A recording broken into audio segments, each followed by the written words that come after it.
Привет, друзья! Опубликованы кадры ударов российских дронов «Камикадзе Герань-2» в пункт запуска украинских разведывательных БПЛА «Юпитер-Хантер-1». БПЛА «Юпитер-Хантер-1» разработан на Украине совместно со словацкой военной компанией DevTech.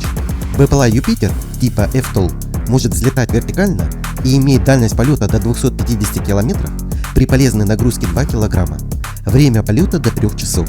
При полезной нагрузке в 10 кг дрон «Юпитер» может летать 1,5 часа на расстояние до 150 км.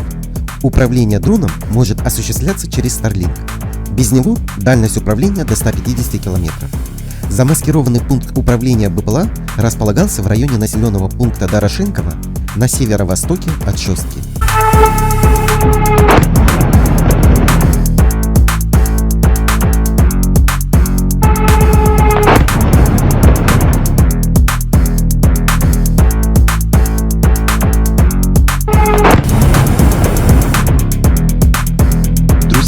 Спасибо за просмотр. Приглашаем вас стать частью нашего сообщества и получить новые знания.